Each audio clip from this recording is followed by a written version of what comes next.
What's up, guys? Welcome to Florida Sport Fishing TV Live. It is mid-March, absolutely beautiful day down here in Marathon in the Florida Keys. Wish I was out fishing. But I want to talk to you about a few different things here today, guys. We are going to pay my buddy Nate a visit. Nate is with Berkshire Hathaway. He's a local real estate specialist, a waterfront specialist. More important, he's a fisherman just like you and I. About to take delivery of his new Sea Hunter 30 Floridian. I want to congratulate him on that. And I want to get the scoop on the local real estate market. I like to share that with you. Is it a good time for you to come down to the Florida Keys and buy? Maybe a vacation home, maybe invest in a rental property, who knows? We're going to end today's segment with some highlights from some really cool fishing courses that we've recently had. Great group on a swordfish course. We had a nice fish on a buoy, unfortunately pulled a hook on him 40 feet from the boat. Crazy how you can bring a fish up 2,000 feet and right at the very, very end, he just comes unglued. But anybody that's been sword fishing knows that that happens. So we want to share that with you. Had a couple wahoo courses, still on those fish. Nothing real big. It seems like a different class of fish right now, a little bit younger, but always a lot of fun and nice to see that these wahoo courses are still productive well into March here. And it's so nice when these people go out, they get dialed in, they learn these tactics, they go out, they do it on their own and they're successful. You know, send me videos, photos. That's what makes it all so well worth it. But first, guys, I want to talk to you about deep drop fishing. Look, we do a lot of deep drop courses. They start in May when we focus on the tile fish, the deep water groupers, the yellow edges, and the snowies. But there's a lot of other deep drop opportunities that go on throughout the year, including vermilion snapper, yellow eye snapper. So I want to talk to you about how I find these yellow eye spots, okay? Because I'm telling you what, really cool technology with this Furuno TZT-XL network with Bathy Vision. So I want to walk you through it here, okay? Look, what you're looking at on the screen is a spot right up off Isle Morada. Typical raster chart. Just about every machine has a raster chart. We're all using them for basic navigation and more, okay? But all of these raster charts also reveal the topography of the bottom, the composition of the bottom. Okay, you'll see little abbreviations, letters, RKY, rocky, C, coral, SH, shale or shells sometimes, S for sand. And I know that I'm looking for ledges, you know, I want some rocky areas. So in this particular case, I'm just gonna kind of zone in, and right in the middle of the screen here, you'll see SSH. Sand with some shells mixed in, and I think that that definitely is an indication of a hot spot, because when you have shells, you know what that relates to? That translates to crabs, other small little crustaceans. You know, here's another spot right here, SSH, sand and shells mixed together, sponges, all sorts of, you know, life. So for me, that's a great place to start. Now, again, most of you guys just using a raster chart, that's what you see right there. And what I'm going to do is bring it to life using Bathy Vision and some of the additional tools on this Furuno TZT-XL network.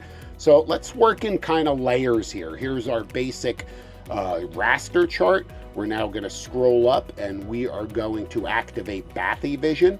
Already you can see on the screen how that area has come to life, okay? What a huge benefit that is alone right there. You can start to see hills and ledges, but we want to see more. Now let's add some color shading, some depth shading. And wow, how about that? That really changes the game altogether. It really brings that area to life and makes it easy for you to decipher what you're looking at. Now, we can even take it a step further. I'm going to zoom in a little bit further here, okay? And I'm going to add some depth contours. I have a gradient of 1 through 5. I have 5 different options. What you're looking at is 1. We'll go to 2, and you can see how, once again, it's added additional depth to it. We'll go to 3, even more. We'll go to 4, and ultimately 5. Man, that really paints an amazing picture of that area, unlike anything you've seen before. Now I'm going to bring that down. I'm going to scale that down to 3. I think 3 is just a nice balance. But what I want to do now is increase some terrain shading. And once again, I have a scale here. I can go all the way up or I can go all the way back down. but somewhere around that, we'll say 60-ish mark, seems to me to be perfect.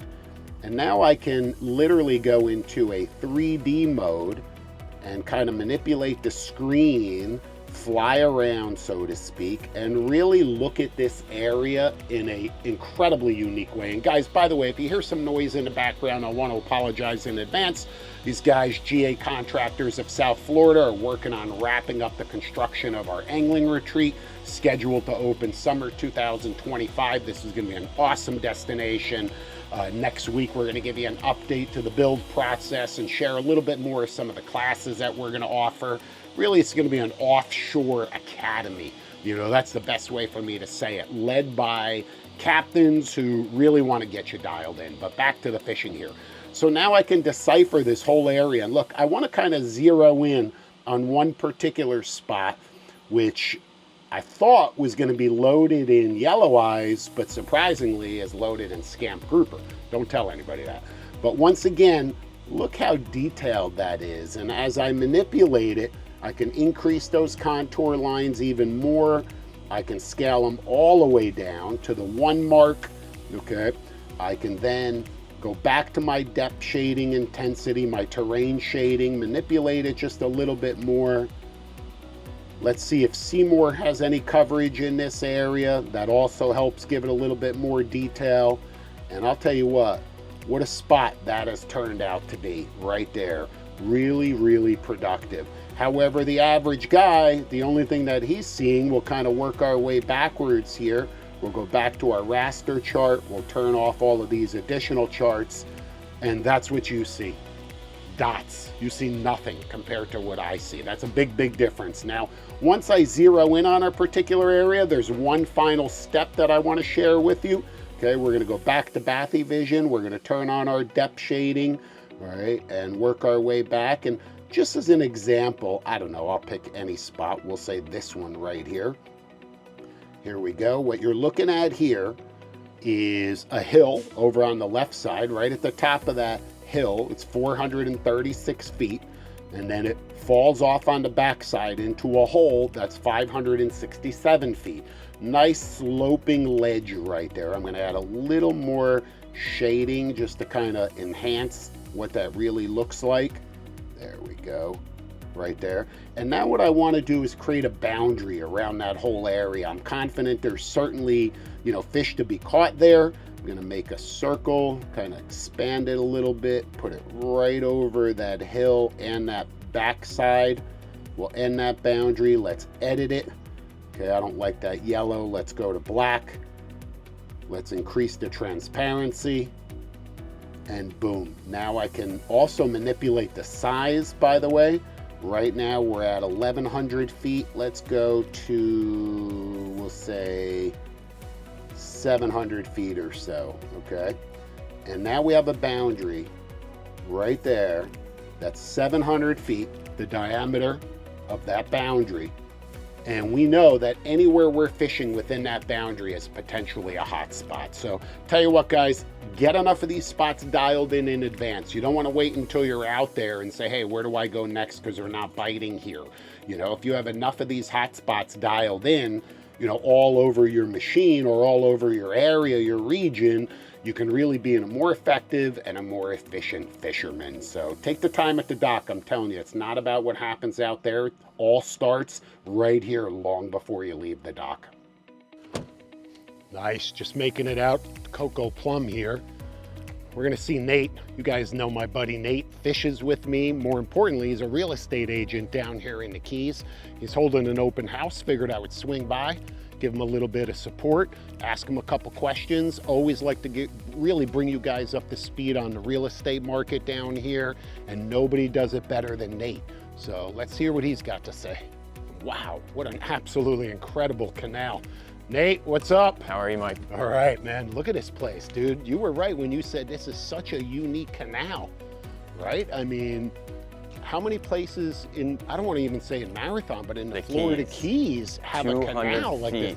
200 feet across. Yep. Isn't there a law here in the Keys where you could only have a boat where the beam of the boat is only a certain percentage of the canal? So it's not even just the beam, it's really your dock edge. You get 25%, so you have 25% on one side, 25 on the other, and 50% navigable passage in the middle. In the middle. So here though, this is just a perfect scenario for guys with any size boat.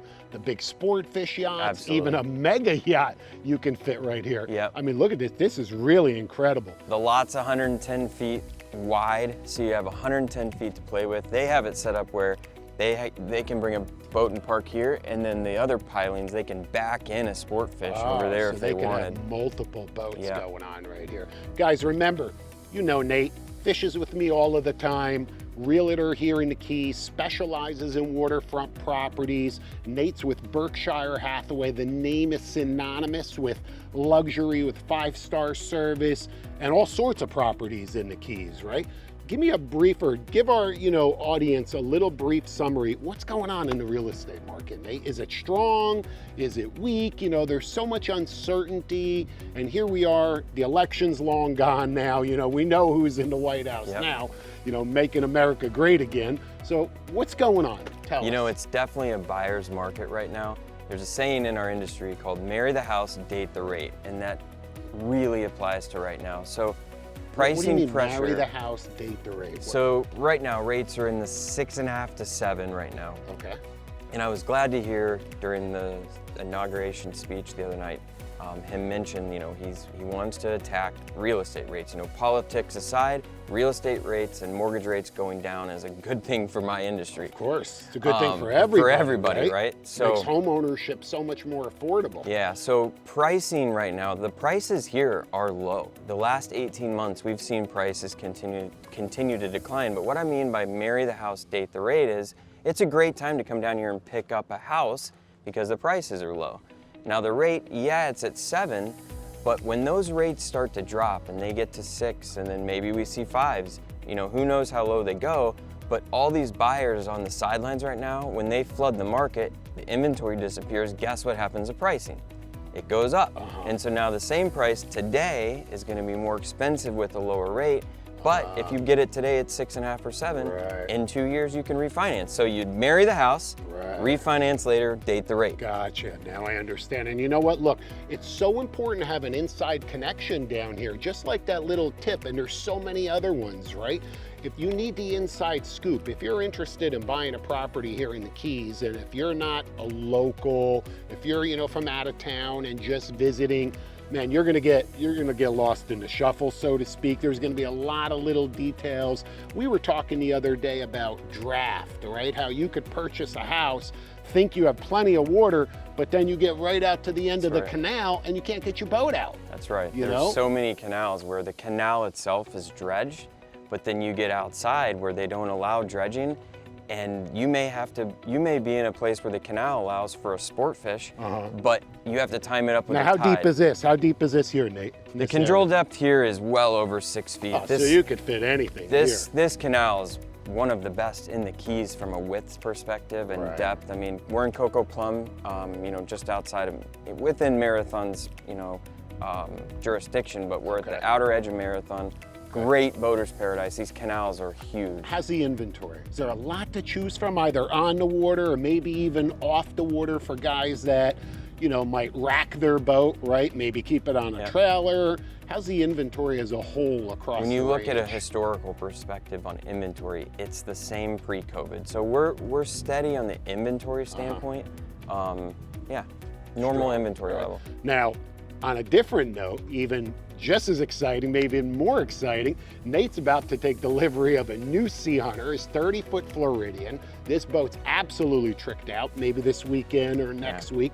And I bring that up because that 30 Floridian is really a do-all type of boat. It's incredibly versatile, everything from snook fishing to sword fishing and everything in between. So that means Nate can fish the backcountry, near shore, the bridges, and of course get way offshore as well, right? So for a guy like you with a boat that's that versatile, your opportunities with real estate are much greater than, say, a guy like me who's got a 41 cat where I'm only pretty much fishing the ocean, you know, where I like to be on the ocean side, easy access to the reef, the wrecks, and of course further offshore. But with the guys with the bay boats, the smaller center consoles, you've got the bay side, you've got the ocean side. Real quick, what is the big difference between the Florida Bay side, the Gulf side, and the Atlantic side? What can someone expect, or what should they look for in either of those areas? From a real estate perspective, you'll get people, I want a sunset. Well, Bayside. If I'm a sunset person, I'm taking them right to the Bayside. Right to the Bayside. If you're a person that likes the blue water, you're going over to the ocean side. To the ocean side. Yeah, so that's, I think the biggest thing is sunset usually. Right. I'll get sometimes like, I just sold a house to a gentleman that follows the show, and he called and said, Nate, I want as remote as humanly possible. I'm a backcountry fisherman. So I went right to the north side of Big Pine, just about as remote as you can get down here in the Florida Keys. That's right. And he said, I don't ever fish the ocean. I'm always doing Just backcountry. wants to be back there. Back there. Perfect scenario That's it. for him. Nate, where do you handle in the Keys? If somebody, you know, if you guys are interested, you just want to learn more, that's the one thing about Nate too.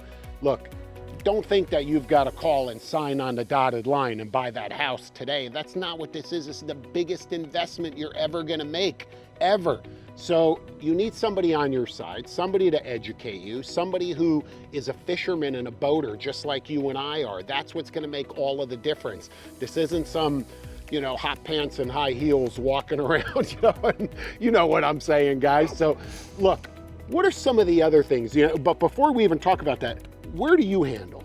So I cover all of Monroe County. All of them. so Key anywhere in Largo, the Keys. Key West. However, I will tell you, my bread and butter is really that Duck Key, Marathon, and Big Pine. Right. The middle, the traditional middle keys, Right. that's where I do 90% of my business. I have a couple questions for you. Commercial development with these big brands, right? Like, you know, box stores, fast food restaurants. You don't see a lot of them in Marathon. Are there restrictions to these big brands in the area? You know, There's no Walmart. There's yeah. no, you know, Target. There's not. I think that employees in the Keys in That's right. general, it's That's a difficult, challenge, right? right. You're No right. matter what business, That's big right. box stores to mom and pop shops. If Yeah. you ask any business owner here, Yeah. employees, it's tough. Yeah, for sure. Hey guys, remember, Nate helped me find my dream home. You know, we're building our angling retreat. We're expanding on it. And I'll tell you what, it was such an amazing resource to have a fellow fisherman, a friend down here. You know, when I was looking, it made such a big difference for me. And I know that it can make a big difference for you as well. Nate, what's the best way for somebody to get you? We're going to put your contact info in the description, but what's the best way for Give somebody me a to ring get at you? 305-802-NATE. It's the best way to reach me. 305-802-NATE, that's 6283. Or my email is nate@keysnate.com. And you'll build relationships with these people, spend as much time as necessary buying, selling, building. What's up with building? Is Building, that a good idea down here? It's an endeavor, as you know. You're Right. going through Yes. it. It's It's a challenge. with most of building my permits. customers are the type that I want to bring a toothbrush next weekend and come to the Keys. Right. So if that's you, building is definitely not, you know, for the faint of heart here. But yeah, I do that as well. And finally, rentals. That's a big part Booming. of the Florida Keys business is Booming rentals. business, yeah. So either people come in to rent the place, you guys handle that at Berkshire Hathaway as well, Yeah. You know? I don't, but I Okay. can connect you with the right people. but people buy to Exactly. rent, right? I'd say 8 out of 10 houses that I sell involve someone that wants to then turn it into a Wow, vacation 8 rental. out of 10. 8 That's out a of 10. huge percentage. Huge percent. Crazy. Look, let's wrap this up. A couple things. Share a couple more tips that your average guy may not know that really depicts how important it is having somebody on their side. You know, just the other day we were having a brief conversation about boat lifts over in Key Colony. Key Colony. What's the story with boat lifts in Key Colony? Wait till you hear this. So last year, there's a new rule that came out in Key Colony, which happens to be its own city. You know, Key Colony is independent from Marathon, even though it's right inside. But they have a rule now where if you want to put a boat lift on your property greater than 15,000 pounds, both neighbors have to sign off on that. And so little things like that, if you're working with the wrong person and your agent doesn't tell you that, and month one you think, I'm gonna put a 25,000 pound boat lift in, you don't want that surprise. So.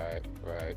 Wow, look at this. Look at this view. I just can't get over this, how absolutely gorgeous this is. This beautiful canal, beautiful homes, super wide. I love that dock as well. I mean, I don't know what they had right there, but whatever it was big. That's for sure. That's like a castle. And then of course, completely unrestricted right here and just minutes away from the ocean. Really gorgeous. I mean, this is living the life. Guys, as a reminder, Nate, Berkshire Hathaway, okay, gave you his numbers. Contact info is going to be down below. Start the process. Start it now. It's not going to happen overnight. You can do this. I did it. You can do it. We want you down here in the Keys. All right, guys, you heard it right from Nate. Now's the time to buy in the Keys. So look, let's wrap this up. I want to share some of the moments, you know, from our recent courses. We do a lot of these hands-on fishing courses. Look, they're designed with a very strict itinerary for you to learn. It's hands-on training in a real-world environment. You know, what you're seeing is what's really happening out there. We had a swordfish course, great group. They wanted to get dialed in so they can go out on their own. And we had one fish on the buoy that came unglued, maybe 40 feet from the boat, had a little slack in the line when I took the lead off. Totally my mistake. I didn't communicate that clearly enough with the team. But you know, that's gonna happen when you're sword fishing. Wasn't a monster fish, but still everyone's a good one. And Wahoo courses still going strong. We caught some nice fish over the weekend. Nothing real big, but it's always a good time. We're able to pop open a couple cherries there for guys that never caught a Wahoo.